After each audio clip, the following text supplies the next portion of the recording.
Welcome to Around the Corn, presented by the Knights Guild. Thanks for tuning in. Please like and subscribe because that makes us happy and we want more happiness in our life. If you want to hear us speculate wildly on something in-game, throw your questions in the comment, and next episode, we will pretend to know the answer. Follow us and the Knights Guild on X. You can also learn a ton about the Knights Guild on Discord and the Guild website. All the links you need are in the description. I'm your host, Faux Hubris. As always, I am joined by the man who needs no introduction at this point, Eddie Z. Eddie, how's it going? Yeah, doing well, man. Can't wait for what's to come here. A lot of people are going to be excited to what we're about to talk about. So this is Eddie. This is going to be fun for you because today is your birthday. This is a pretty big birthday present for you. What we've got coming, Yeah, I made time to make sure that for my birthday I get to meet our guest here. So I'm really excited. So I took the time off, and here we go. Yeah. So, and this is a big deal for us, everybody. And I know we're like a little small upstart. So please, I know every episode we ask you to like and subscribe, but please, definitely please like. And if you can, I think this interview that we're about to do is really worth trying to get out there on X. If you follow us on X, make sure you're retweeting and doing all that because this is a pretty big deal for us and it'll be, and I think, the information is valuable. So definitely help us get it out there because that was what David did say in the interview he did with Late Game Crypto Josh, which we'll be mentioning quite a bit. But he did say, make sure you're promoting, you're doing what you can to help get the message out there. And I think this is a message people are going to want to hear today. I think you agree with that, Eddie. Oh, 100%. I take that to heart to what David said in 7 Days of Solace with Josh. You definitely want to check out that episode because there's a lot of alpha that got released. Even I personally have mentioned Cornucopias to some of my friends personally, even though they're more so Web 2 people that aren't into it all, the Web 3. But even just planting that seed is to just mentioning that, that I was involved, that I'm involved in a podcast to talk about this particular game. It actually planted a seed, and next thing you know, the following day, my friends were like basically talking about, hey, I did some research, I looked into it. So you own some land plots? Can I play this game? Can I play in your land? That's amazing. It was great. So it's definitely good to start having conversations, get the word out. Let's get into what we got. Today we have a special guest, one that will be pretty familiar to the community. He's built his reputation in the developer world by creating a real estate monitoring system and a cloud-based API business before setting his sights on the new frontier of Web3 gaming. Cornucopias, as most of us know, is a AAA rated MMO game using Unreal Engine 5. The world our guest and his amazing team are creating exists high in the sky above Earth, Earth that suffered a horrible calamity. The domes of Cornucopias act as a sanctuary for those who wish for a better life. Our guest today is the one and only Rob Grieg, but everyone in the community knows him simply as Rob. Rob, thanks for joining us today, and congratulations on Solace. It must feel kind of amazing to finally get this in the hands of us. Hello there. How you doing? Yeah, Awesome. it does feel amazing. Yeah, it's been a journey so far, but we've only just begun. Yeah, it looks amazing. I mean, hats off to your team, to you getting this team together, being able to combine your talents to make such an amazing looking game. So hats off to you. Yeah, they do like to wear hats as well. They've got a lot of hats. We've been enjoying it. We've been running around trying to find every little relevant detail. So you've been showing Solace at events like Rare Evo, and I'm sure behind the scenes I'm guessing but to like influencers and like investor types and all that. What are people that aren't in the community saying about it? Like the people who are seeing it for the first time, who are maybe in different areas like crypto or gaming. What do they feel about what you've built?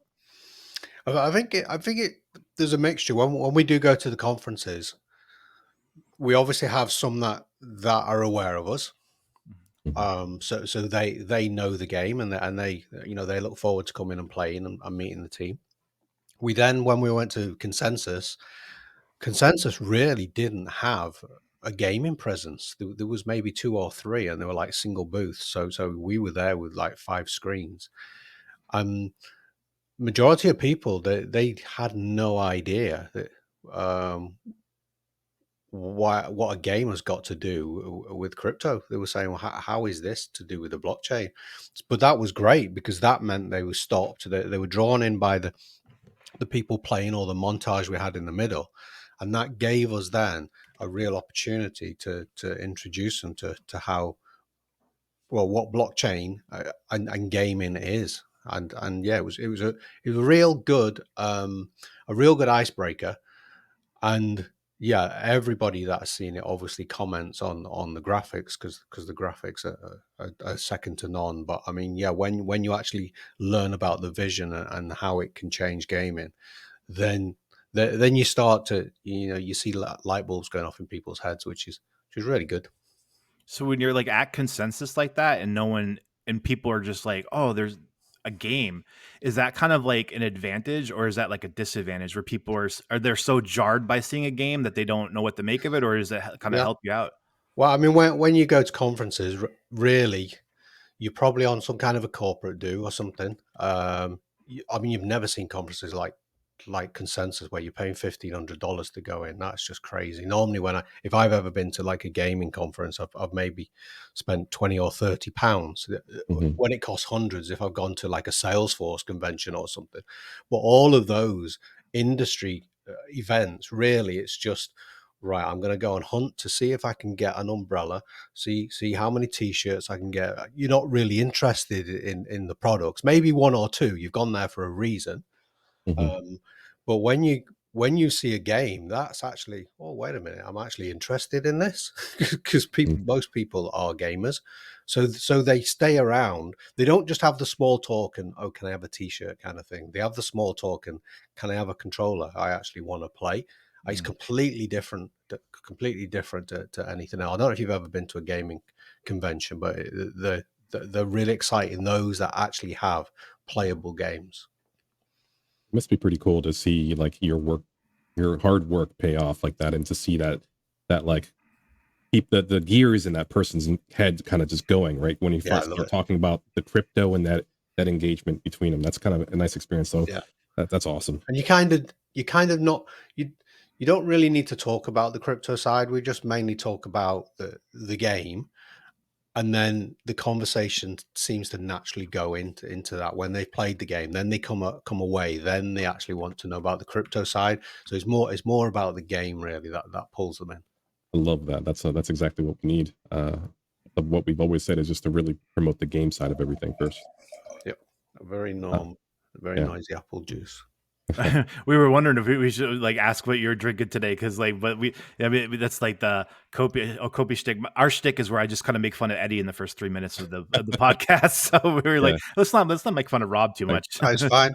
I got my I I'm got used to my it. Me and Josh make fun of ourselves all the time. Yeah, Sometimes it goes over his head. Sometimes it goes over mine. It's lost in translation. They're the best ones. yeah. yeah, I got my coffee going on this the I, cornucopious I like it. thermos, and it still has the island await, so you know it's an It's Ooh. OG. the OG, the OG. Yeah. Mhm. This question is about the evolution of cornucopias over the years, and we were wondering from what Solace looks like today. Is it what you and Josh had envisioned back years back when you had around the time when you had submitted a Catalyst proposal for the project? Yeah, Hmm. that's an interesting question, and also a bit of confusion there. Yeah. So I was asked to join. Well, I applied to join Cardano Catalyst back in August 2020. So I was one of the original 50 people that were Okay. part of that project. And that was nothing to do with Cornucopias whatsoever. Oh, yeah. So that's where I met Steve Compops, for example. We were both OGs in there, and so Fund One was just it was just an example. We were just kind of all working things out, and we went through to a vote, and some people won, and some people didn't. But there was no funds whatsoever. So the real fund started in Fund Two, and my project got funded in Fund Three. And at that time, every project that got funded, and I think even still today, Charles Hoskinson, because he was excited about the project, he reads them out. So mine was for Visual Basic .NET open source technology to connect the blockchain with .NET. So if we go back to Charles's original speech of the ocean, the island, and the pond, um, I was representing the ocean here. I was the 99.9% of developers that was kind of in on one of those languages was .NET. So Charles read that out, and with the other projects, he just read out, here's the winner, here's the winner, here's the winner. But with my project, he says .NET Visual Studio, we need those three extra words, and that was enough because Josh was running his own YouTube channel at the time. He thought, why is Charles saying we need that? So he reached out to me and we got chatting. We did our interview just for his YouTube channel, and that's when we got chatting afterwards. So Cornucopias has never received any funding from Cardano, from Project Catalyst. We did try late after a year. We put in a proposal to fund some of the smart contract, the Plutus developers. So as they were coming out, it was clear that they needed projects to work on. So we thought that a good opportunity would be to get Catalyst money and actually pay them out of their own money, because we were starting up at the time. We didn't really have that much money, so I thought that was good use of the funds. The community didn't agree, and it is what it is. I mean, that's funny because it's funny how like you're part of this community and you're consuming all this information, and you have this idea that like my mind forever, like it was like, oh, Rob was at put in a proposal for Cornucopias, got Catalyst funding, that's where he met Josh, and it was just like a mismemory of the details. So like I'm really glad to get that cleared up, because I had this idea that was the story of how you and Josh met for like the longest time. No, but what is clear is that without Catalyst, you wouldn't have Cornucopias. Probably not the way it is now. I mean, I was interested in the tech, but Catalyst really brought community with me and put that seed in my head that maybe there is a future in Web3. I didn't dream at the time that I would be working in Web3 full time. It was just a labor of love just to be part of a new movement, which was blockchain, not even Web3. I think I kind of had this vision of you, like when you were doing like this, your API cloud-based business, and that you were sitting there and you're building all these APIs, and you were already thinking about what I could do with this in a video in a crypto game. But maybe the evolution of that thinking came more slowly to you, because that's how I kind of pictured it in my mind. I think when I think when NFTs kind of exploded, for me, it was always obvious that NFTs, from a collector's point of view, was something that people wanted to do. I was brought up with Pokemon.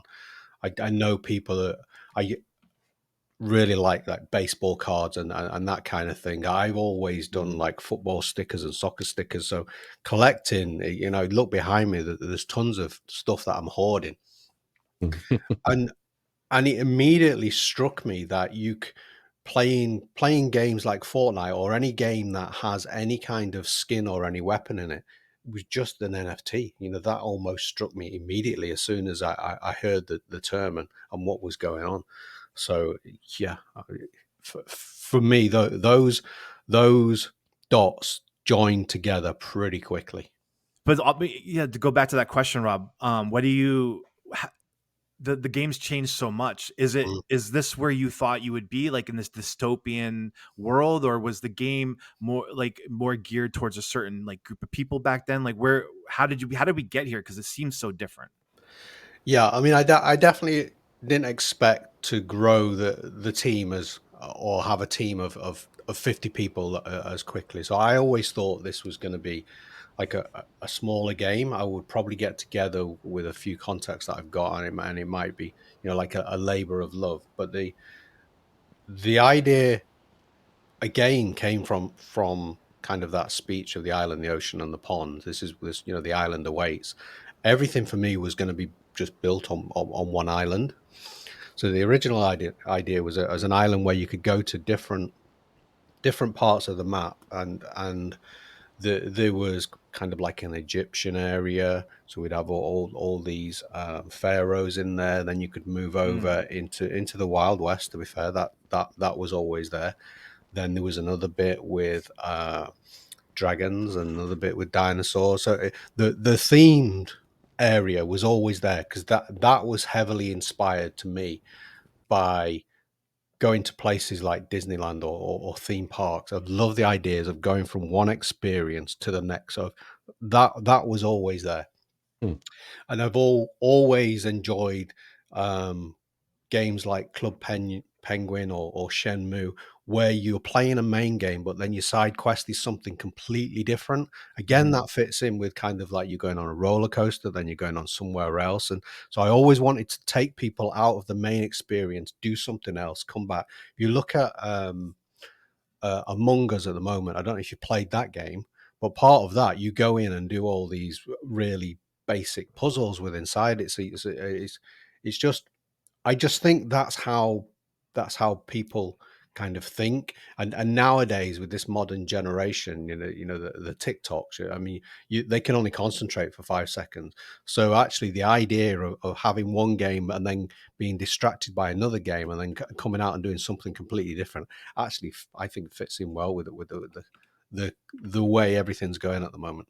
Rob, you're talking about all these different games, and I mean, I agree, and I hear what you're saying. I think there's like a counter argument to that, is that when you have like all these games and a lot of different games, that it can be like sometimes we can be overwhelmed by choice. So Yeah. like when you're talking about like games within games, and Penguin Island was definitely like that. I remember doing some research on it where it was a ton of different games. How do you make sure it's people are kind of, even though there's so many options, but they're being also driven in the same direction? They're not like just going all over the Yeah, place. and that balance is important, because those early games that I'm talking about, those didn't necessarily have any cohesion with each other. They were just, you're going off doing this, and then you may be going in an arcade, and you something completely different. Where when you look at MMOs, you're doing all these different experiences without realizing. If you're playing Red Dead, you're doing the quests, but you're going into a fishing mode. You're with New World. You're doing little tasks. You're doing mining in there. You're doing gathering. All these are different loops, and we call them game loops, but they're also different experiences. And if you put them so all part of one big experience, you shouldn't actually take the player out of the larger experience. This is where the power of the artwork comes together. If everything fits the story, people will accept that, and they won't think they're being they won't think they're being pulled into something completely different. But if everything also aims towards the same goals, so if you've got different skill trees, for example, but they're all contributing to your main character's journey or progression, because this is kind of like a hero's journey. That I suppose, yeah, that would kind of be my stab at answering that question. It's a complicated answer, but yeah, we don't want to distract people so they're pulled out of the experience. They just want to see it as all part of one. Yeah, and then with all this, like, how do you prioritize like what comes next? Because clearly we got the vehicles, we got land plots, and everybody Yeah. has their own directions, their own goals. So like, so what do you prioritize first? Do you prioritize PvP, or do you focus more so delivering more on the the three theme zones, and what activities are done there? How do you prioritize that, or what should you prioritize? Prioritizing is hard, because you've got a balance of what is the actual skill of your current team. That's the Mm. first thing, because if you stretch people in too many directions, you will end up with a bit of a mess. So you have to look at what those skills are, and if they are capable of whatever task you want to build. Because we're building in the public eye, we also have to think, well, what's actually we can deliver in maybe 3 months or 6 months. If it's going to take 2 or 3 years to build an entire experience, then we have to break that down, and build that up slowly. So it is really difficult. But I think that's one of the advantages of building agile. And the definition of agile is you can adapt to certain situations. You build something quickly, you get feedback off it, and then you iterate. You either think, right, well, this is good, and we'll carry on down that road, and we'll get loads of feedback. And in our case, we've got a big community that can give us that feedback. Or we'll think, right, that's actually not working. We'll now go in a different direction, and we can pull either something that we've already got planned, or maybe we need to rethink. So it definitely is difficult. And even having hundreds and hundreds of employees, if we were at that stage, that would give us completely different problems as well, because then you've got to manage all those people and politics and all that. But I mean, that'd be a nice place to be. I would like to be there.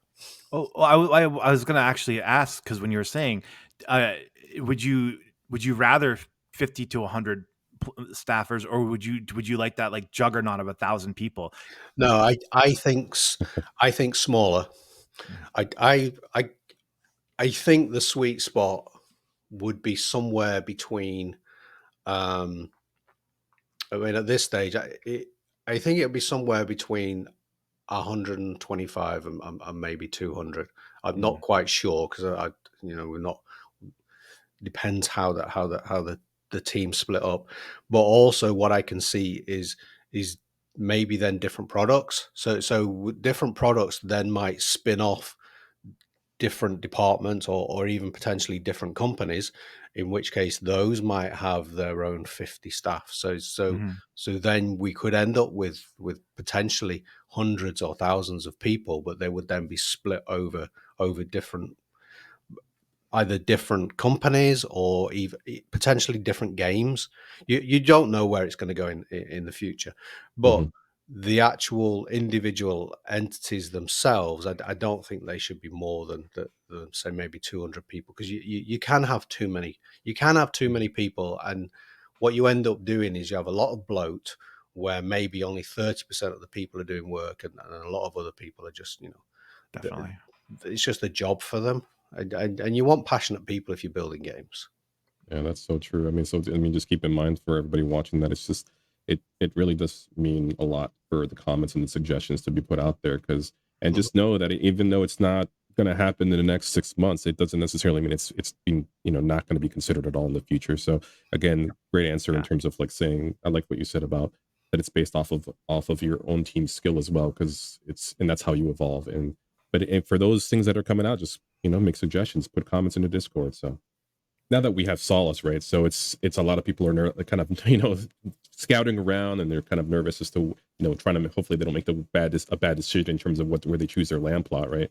So I think there was talk, I think during Josh's Solace 7 Days of Solace with David, that there might be other points of interest. Is that the case? Like, will we have more points of interest, such as fishing and mining, added later on, and will that happen before the land grab?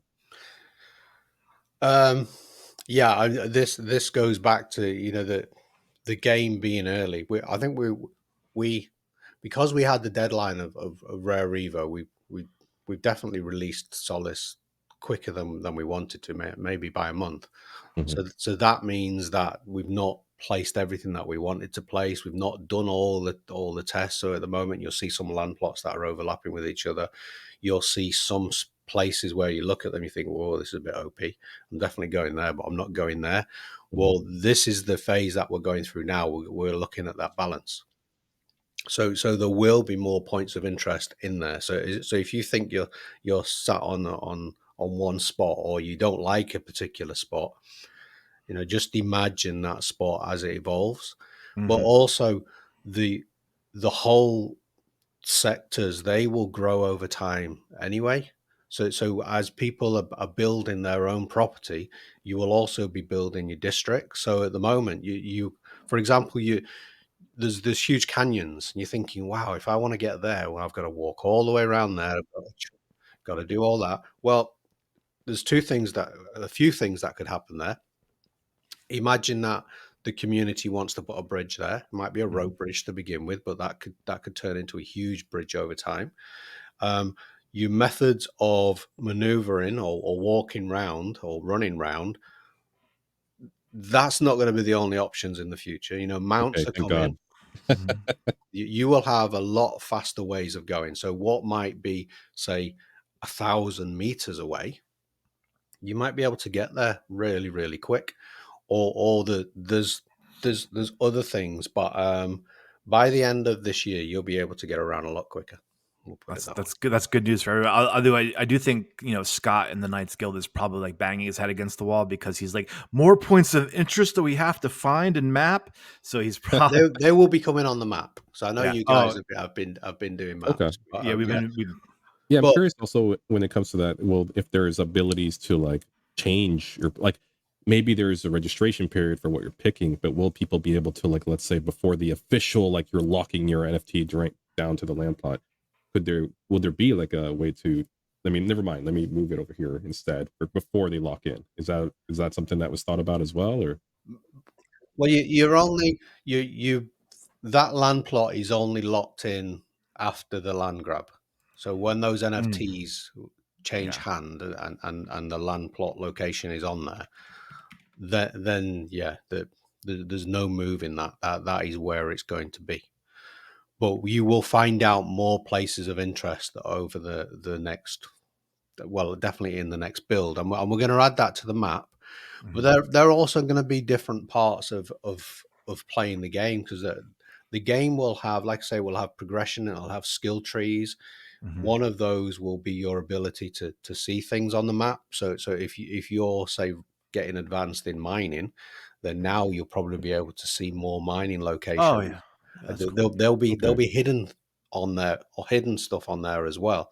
And as you become more and more experienced, you'll get to see these things. But all of that, yeah, you don't want everything up front, because I mean there's no fun in those holocaches if you know where they are. Yeah, I agree. The best, my understanding is, like, when it comes down to having fun, right? It's all about learning Mhm. and discovering different things. So I think that's something that's engaging. Yeah, but it is important to that the mining, the fishing, the logging, those are core elements. So I can understand why people, and that's all we presented to you. So I can see how you're making your decisions based on them. And it is really hard to look back because you don't have all the information. This is the whole catch-22 of putting everything out up front. I mean, what we could do is we could hold back the land grab until Solace and Esperanza and everything is ready to go there, and then we'll probably get a backlash off the community. So we decided we're not going to do that. It just is what it is. You're along with the ride with us, and hopefully it'll work out. I think you would be surprised because we've been asking people about that, and I mean I know people will get a backlash from some, but like a lot of people I Yeah, talk to, they're so happy with Solace. They're like we understand. We wouldn't mind if we had to wait because there's so much coming. Because I mean I know yeah, you updated the roadmap. I think maybe not even like 24 hours ago or maybe 48 hours ago, and the roadmap is kind of mind blowing to me. If like if you'd shown it to me and you're like you said the game is going to be released at the end of 2025. I would be like, yeah, that makes sense. Look at yeah. all you're doing. But I know the time frame that you mentioned is Q2 2025 for the alpha release. And I just, for someone who's, I've never written a line of code, and every time I look at it, it's like reading a different language. Can you help me like understand? It is a different language. Help me understand how that's even possible to do everything that you have there in such a short period of time? Because it seems crazy to me. I mean, when we talk about pre-alpha, alpha, beta live, in kind of like a traditional world, pre-alpha is, I'd say it's like prototypes. There's some early ideas, there's some concept, maybe some tech demos and stuff like that. Um, then when you look at alpha, alpha really means that all your features, all your code features and your code is mainly complete. Um, and then beta means you've fixed a few bugs that was there with the alpha, and you're adding lots and lots of the major content. Um, but Cornucopias is a forever game, and we'll be constantly adding new storylines and features. And if this was like a Web 2 game, we wouldn't really be in alpha, I don't think, for a few more years. Um, but then we'd probably have the backing of VC money, and we would have the security that we'll have a big budget for marketing when that launch. But Web3 is not like that. Um, Everything that we've done has been out in the open from day one. The community is different. In traditional games, there is no community unless you're an IP. Starting off a new IP is one of the hardest things that you can do. So the community, they have huge expectations. They're not always patient because they're not used to that at all. Right. But we understand the landscape that we're working in. But we don't want to rush things. Um, as you've seen, a lot of our stuff looks polished, but and a lot of it is polished, and we have been tuning and optimizing as we go along. I know we say we don't really optimize, but we have been optimizing from day one. We're getting really, really good performance, but that obviously is still early days. But we have to deliver our game a lot earlier than a traditional game was. So when it means a lot earlier than an alpha and beta of a traditional game, but because we're essentially a live service, we'll be able to introduce these major features that if we were building over 10 years, they'd all be released at once. We can release them over time. So whereas with a live service, you might get a new DLC and you've got a brand new place to go and do the same stuff. With ours, you'll probably have a brand new place, but now you'll be doing different features that weren't that have always been planned as being core, but we've now got to them. I think it's a really tricky balance to get it right. No AAA game has ever been built this way before. So, so it's all one big experiment, just like Web3 is. But I think the Web3 community, I think we definitely all align with the phrase we want to be early, but obviously being early, it comes with whatever that means. Yeah, Whatever that comes you with. get Cyberpunk 2070 release. I mean, that's kind of what we talked about before in the podcast. It's just that you want to prevent that from ever happening. That game, I remember that game was released, and it was, I don't know who made the decision to greenlight the actual release of that game. It was pretty unprepared. It was glitchy. That's a good example, that though, because that game actually was built with VC money. It was AAA quality. However, they released it in such a mess. But you go back a year later, and you now have the game, which would have been amazing at launch. There's been a few games that New World was the same. They got millions of players.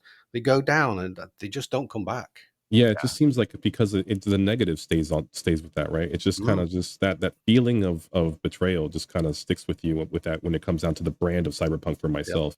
I probably will be buying the game again because I've heard it's a phenomenal game It looks today. great now.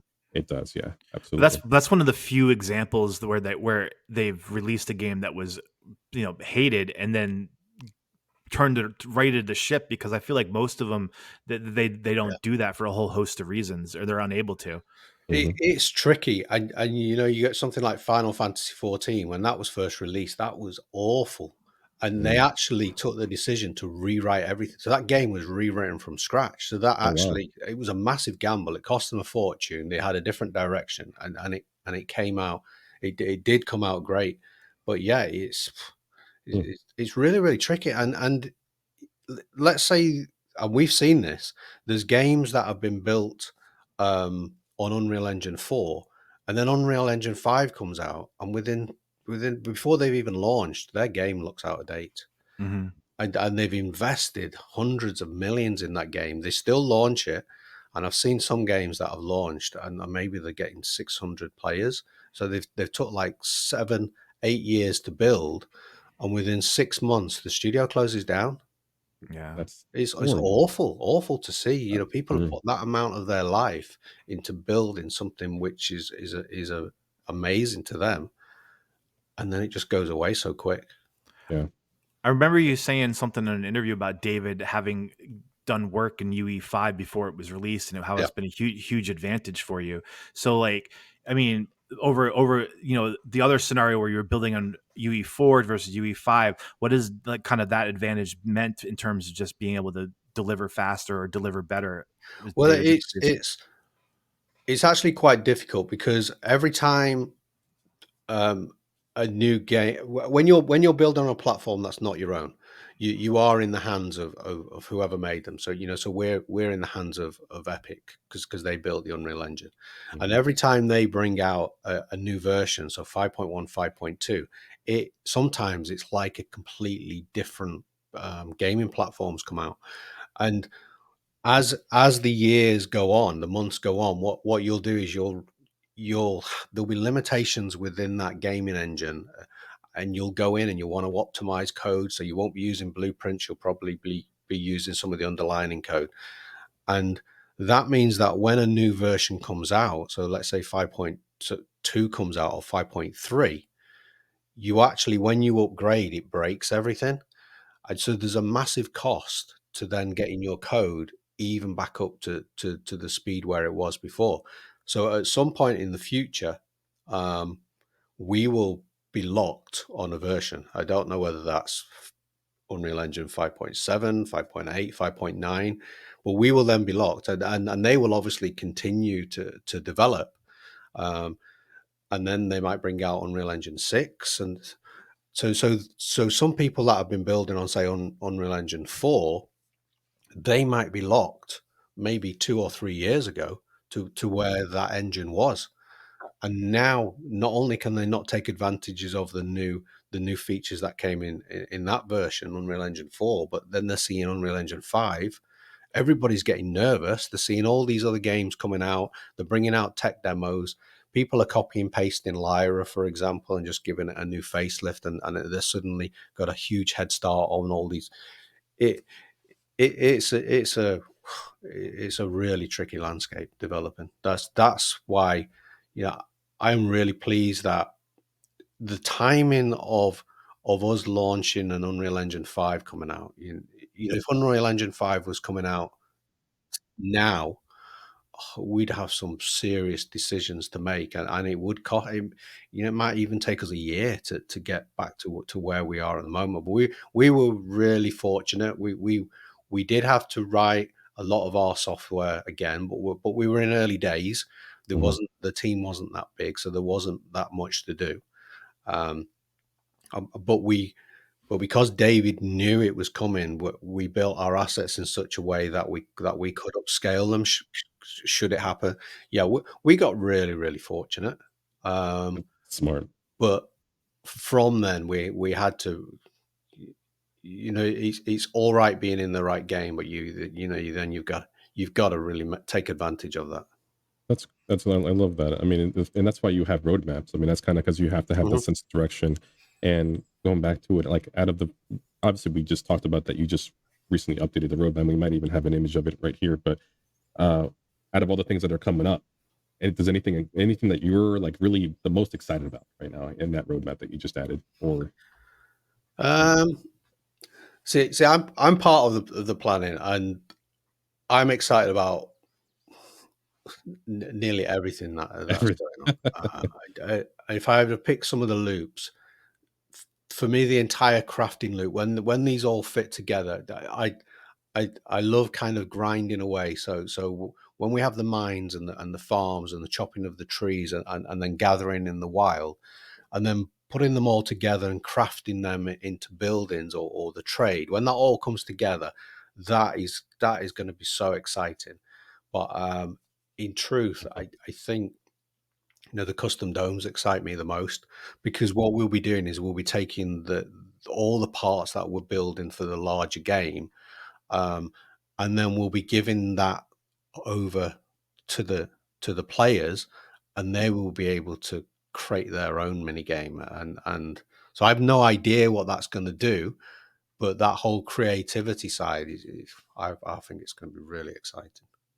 That's awesome. And you spoke about, like, because obviously on the roadmap again, there's the outfits and the vehicles and the tools. How will modifications to? I mean, are we able to upgrade our NFTs? Are we able to manipulate them in any sort of way? You talk about that at all? I think all those are possible. We've definitely spoke about that. There's going to be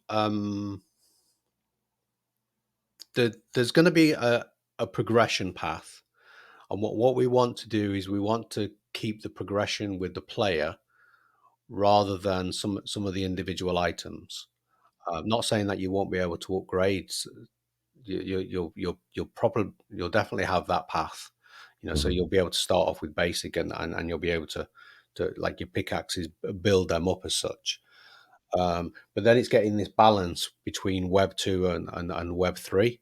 So I think Web 3, from a cosmetic point of view, as long as it's not a pay to win scenario, that is really important to us. And it is really kind of figuring out that balance. I remember when we released the bubble jet, projects were releasing 10,000 NFTs. Every single one of them was completely different. They were all different traits.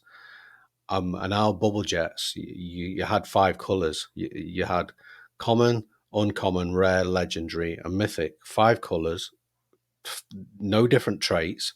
Mm-hmm. They were all the same. And the world of Web3 was like, what?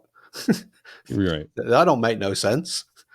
So I think we've had that early vision.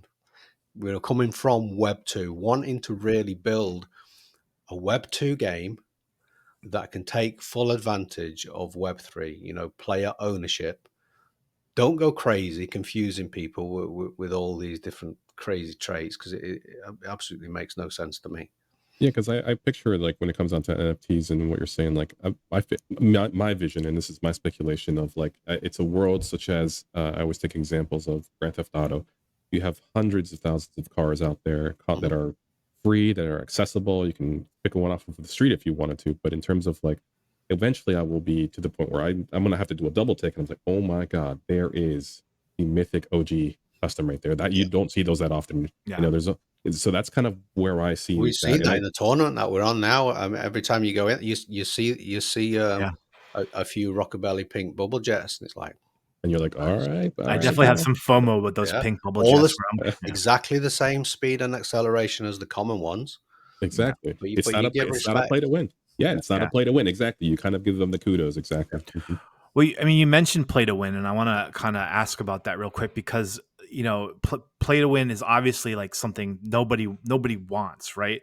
But I mean, and I was really glad you had that interview with the gentleman who was from Wing Commander Eric. I can't think of his name, because he said a phrase that I had never, I don't remember hearing before, but it was like pay to save time. Yes. And I think, pay to save time. It's a very nuanced difference between play for an advantage and play for save time, because you could argue they're kind of similar. So, the game can't really exist without people spending money. You can't really continue developing and growing the game if people aren't spending money. So, I mean, realistically, should I, who doesn't, want to spend any money, hate the people that do and have a little bit better advantage? Shouldn't I be kind of, I mean, it's like kind of grateful in a way, that's kind of the dynamic. I mean, again, I think it's a balance. What you don't want to do, you want to have those elements in, like you're saying, because that's how we can fund the project with sales. But at the same time, you don't want to make everything too grindy, so and force people around a paywall. So if you look at the moment, it's a little bit of a pain to go from Calido to Solace on public transport. I mean, it's maybe a 4 or 5 minute pain, but it's not much. But if you have an NFT in the future, you'll be able to fly there. It may even take the same amount of time, but because you're in control and you can fly your vehicle, that's kind of like a perk. However, you don't need to own your own vehicle. But if you're lucky enough to have one, that is a perfect use case for, just like in real life, you have public transport and you have your own stuff.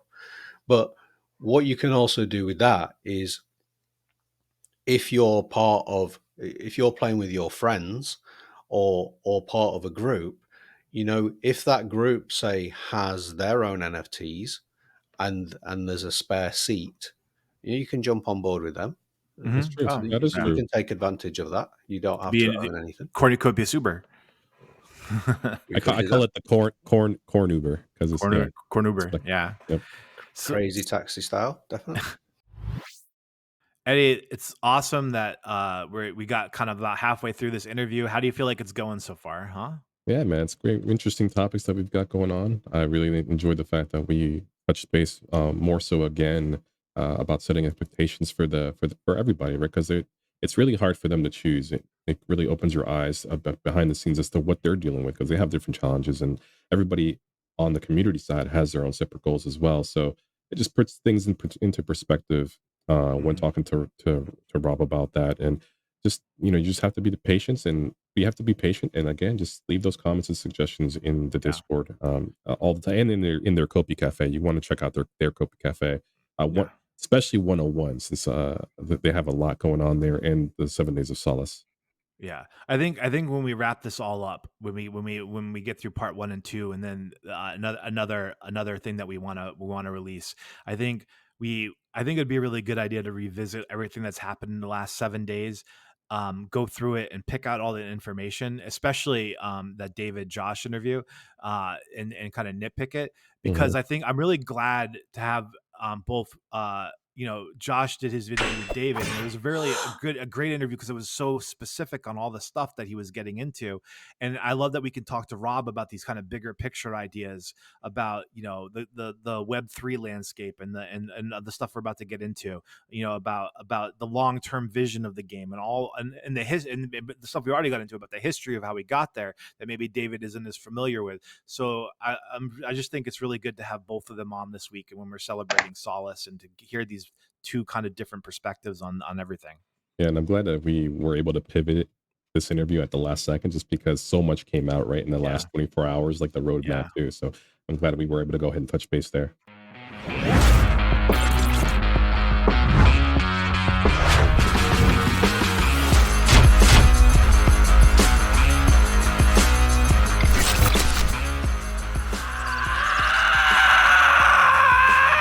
Yeah, first we were hoping to have you for 30, and then we saw it was scheduled for 90, and we're like, okay. I And just so got to stop this apple juice from dropping on me. I kind of spilt it everywhere.